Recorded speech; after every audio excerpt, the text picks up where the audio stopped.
काफ़ी कैंडिडेट्स के साथ मेरी भी चर्चा होती रहती है। उनका ध्यान समस्याओं की तरफ है, लेकिन मेरा ध्यान समाधान की तरफ है कि हम अपने गांव के खिलाड़ियों को 400 मीटर के 2 ट्रैक अवश्य से अवश्य उपलब्ध करवाएंगे, ज़रूर से ज़रूर। उन सभी द्वारों पर, उन सभी जगहों पर हम सीसीटीवी कैमरे लगाने का प्रयास करेंगे यदि गांव हमें मौका देता है। लड़कियों के लिए विशेष बस सुविधा लगवाने की कोशिश करेंगे और दूसरी बसों की जो फ्रीक्वेंसी है उसको दुरुस्त करवाएंगे।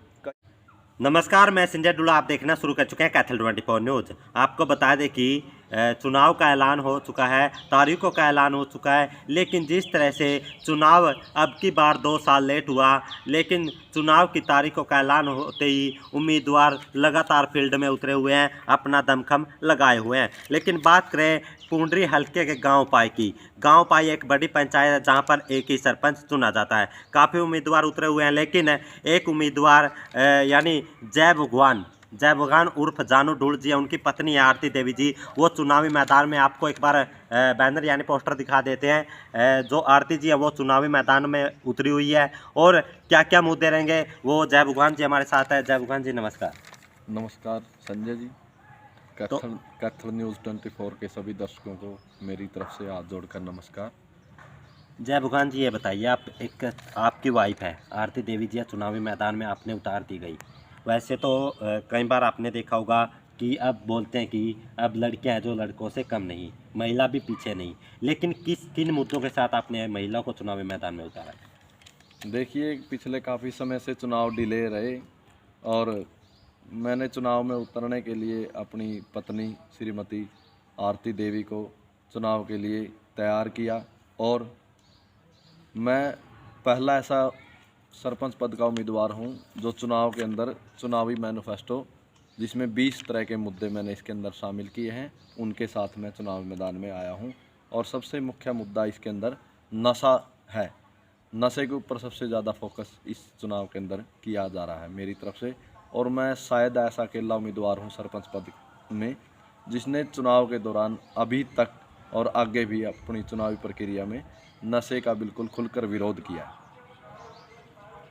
तो जय भगवान जी, जैसे बात करें अब जिस तरह से गांव में बहुत सारी समस्या है, हमने देखा भी है सीवरेज बिछा दिए गए लेकिन गलियां पक्की नहीं हुई, चुनाव भी लेट हुआ।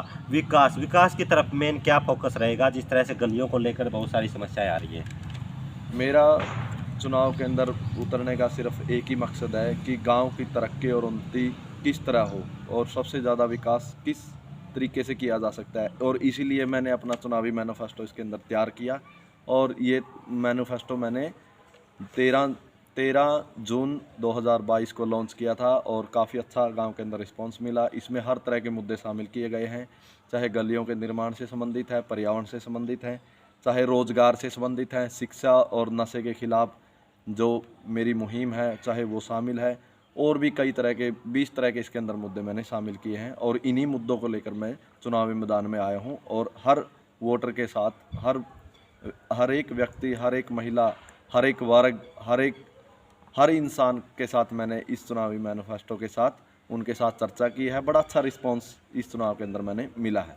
जय भगवान जी, देखिए बात करें कुछ दिन पहले आपके परिवार के लोग इकट्ठे हुए थे, उसमें आपने विचार रखे थे अपने, तो उसमें हमने वीडियो डाली थी कैथल 24 न्यूज़ में, वो काफ़ी वायरल भी, हज़ारों लोगों ने वो देखी थी। उसमें क्या था कि लोगों ने स्टेटस भी उसको वीडियो को यानी कट करके लगाया गया था, एडिट करके। देखिए, हर अच्छी चीज़ का गांव के अंदर या कहीं भी किसी भी समाज के अंदर, किसी भी वर्ग के अंदर, हर छोटे बड़े आयु वर्ग के अंदर उसका बड़ा क्रेज़ होता है, चाहे वो चुनाव से संबंधित है, चाहे खेल से संबंधित है, चाहे शिक्षा से संबंधित है।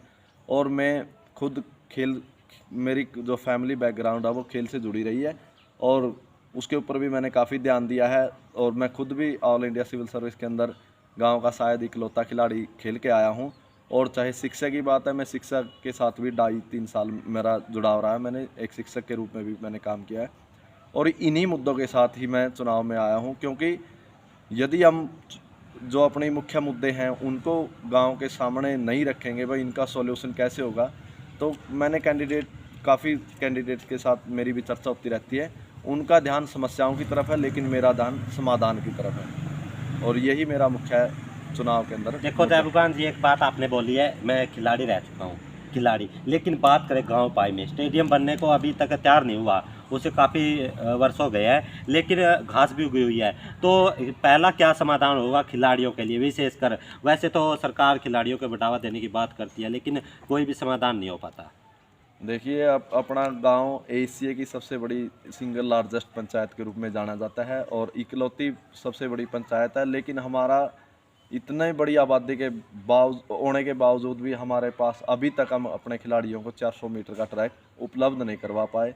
ये हमारे लिए बड़ा दुखद विषय है और मैंने इस चुनावी मैनिफेस्टो के अंदर ये मुख्य मुद्दा भी बना के डाला है कि हम अपने गांव के खिलाड़ियों को 400 मीटर के 2 ट्रैक अवश्य से अवश्य उपलब्ध करवाएंगे, ज़रूर से ज़रूर। देखिए जहबुगान जी, बात करें हम गांव में सुविधा की, चोरी डकैती होती रहती है, उसको लेकर क्या सुविधा की आप वो करते हैं? जैसे आपने बोल रहे हैं कि हमने छपवाया है, तो आपने मुद्दे तो बहुत हैं, लेकिन मुद्दे आप गिनाते गिनाते शाम हो जाएगी।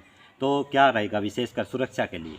सुरक्षा के लिए जैसे अपनी जो मुख्य जगहें हैं, चाहे रामलीला ग्राउंड है, चाहे मंदिर और अपनी चौपालें हैं उनके आसपास का एरिया है, या मुख्य सड़कें हैं, उन सभी द्वारों पर, उन सभी जगहों पर हम सीसीटीवी कैमरे लगाने का प्रयास करेंगे यदि गांव हमें मौका देता है।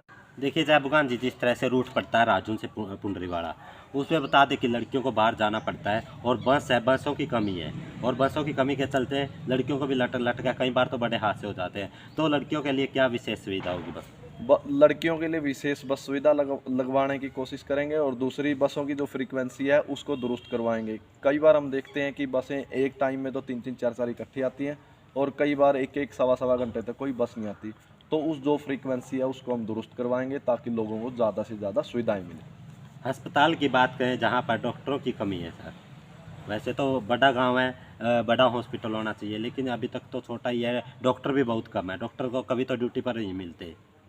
देखिए, ये बिल्कुल कोरी बेईमानी होगी लोगों के साथ कि सरकार हमें हॉस्पिटल दे लेकिन डॉक्टर न दे। ऐसा नहीं हो सकता। सरकार के पास हर वो चीज़ है जो हम अपने गांव के लिए लेकर आ सकते हैं। सिर्फ राजनीतिक इच्छा शक्ति कमज़ोर होने की वजह से इस तरह की समस्याएं हमारे सामने आई हैं अभी तक। और चलो, ये हो सकता है कि भाई साथ के साथ 24 घंटे और सातों दिन हमें डॉक्टर ना मिले, लेकिन 2-3 या 4 दिन तक हम उनको अच्छे डॉक्टरों को यहाँ उपलब्ध करवाने का प्रयास करेंगे। जी जयबुखान जी, खास बात करें महिलाओं को लेकर, जैसे पहले चौपाल होती थी, महिलाओं को उसके अंदर नहीं जाने दिया जाता था महिलाओं को, लेकिन अब बोलते हैं कि महिला भी कम नहीं है पुरुषों से, और जहाँ भी देखें जिस तरह से अब उम्मीदवार के तौर पर भी महिलाएं मैदान में उतरी हुई है। तो चौपाल की बात करें, कई गाँव में चौपालें भी बनाई गई है, तो आप महिलाओं के लिए क्या करेंगे यार? महिला सशक्तिकरण पर सबसे ज़्यादा जोर जो अपनी सरकार है, चाहे हरियाणा सरकार है, चाहे भारत सरकार है, वो बड़े पुरजोर तरीके से मतलब महिला सशक्तिकरण की तरफ जोर लगा रही है।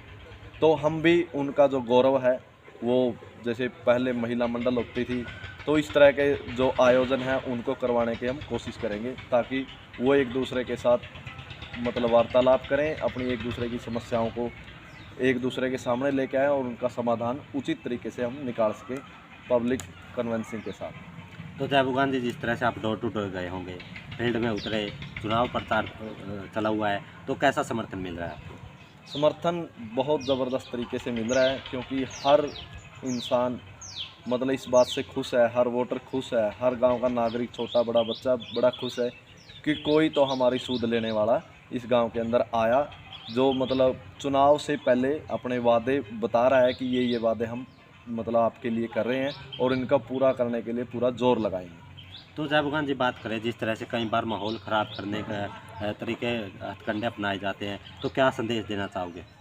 देखिए, मैं सभी से मतलब जो कल यानी कि 30 तारीख और 2 नवंबर को होने वाले चुनाव के लिए सभी से हाथ जोड़कर अपील करता हूं कि आप सभी मिलजुल कर आपसी भाईचारे की मिसाल पेश करते हुए ज़्यादा से ज़्यादा मतदान करें और एक दूसरे का सहयोग करें और तनाव मुक्त और नशा मुक्त इस चुनाव को बनाए रखें, क्योंकि हर चुनाव के अंदर लगभग 100 से ज़्यादा बच्चे मतलब नशे के एडिक्ट किए जा रहे हैं। मतलब अंदर से खोखला बार बार हमारी जो यंग जनरेशन है उसको करने का प्रयास किया जा रहा है। तो हम सभी मिलजुल कर इस मुहिम मतलब जो नशा मुक्त मुहिम है उसको आगे बढ़ाएंगे और इस पर रोकथाम की कोशिश करेंगे। तो जिस तरह से बात करें, कई बार वोट डाले जाते हैं, वो नशे को, जैसे नशा भी बांटा जाता है, जिस तरह से आप बता दें कि फ्लैग मार्च निकाला गया पुलिस के द्वारा और कई जगहों पर नाके, लेकिन उसके बाद भी शराब बांटी जा रही है कई जगहों पर, तो क्या कहना चाहोगे? ऐसे लोगों को क्या संदेश देना चाहोगे? देखिए मैं सिर्फ अपने बारे में ही बता सकता हूँ। मेरा जो पूरा चुनावी कार्यक्रम है वो पूर्णतः नशा मुक्त अभियान है, और मेरा इसी बात के ऊपर सबसे ज़्यादा फोकस है कि हम अपने आने वाली पीढ़ियों के लिए कैसा सुंदर और स्वच्छ गांव देकर जाएंगे। तो इसी बात पर हम सबसे ज़्यादा जोर लगा रहे हैं।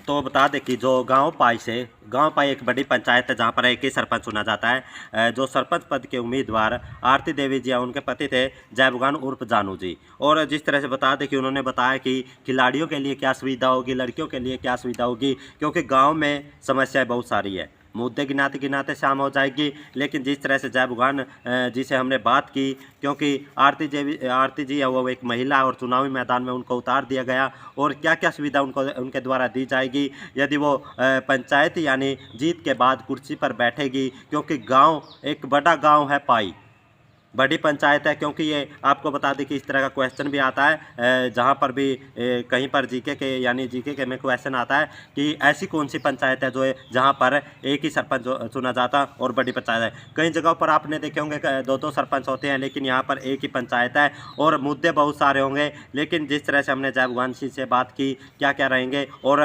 जयबुगान जी नशे के खिलाफ हैं, ये उन्होंने साफ साफ कहा, और ये एक संदेश भी दिया है क्योंकि भाईचारा बना के रखे। वोट तो बार बार आते रहेंगे, भाईचारा पहले रहेगा, उसको लेकर एसपी साहब ने भी फ्लैग मार्च निकाला। और जयबुगान जी जो गांव पाई से सरपंच पद के उम्मीदवार के तौर पर इनकी पत्नी है, जो धर्म पत्नी है, वो चुनावी मैदान में आरती जी उतरी हुई है। तो बता दें कि माहौल कैसा रहा इनका, बहुत अच्छा है। और जो इनके विचार थे वो भी बहुत अच्छे थे, हमने पहले भी वीडियो डाली थी, वो आपने देखी थी, खूब शेयर किया गया था उस वीडियो को, और स्टेटस पे भी लोगों के द्वारा लगाया गया था। तो यही कहते हैं कि वीडियो को ज़्यादा से ज़्यादा शेयर कीजिए। बने हमारे साथ, देखते रहिए कैथल 24 न्यूज़।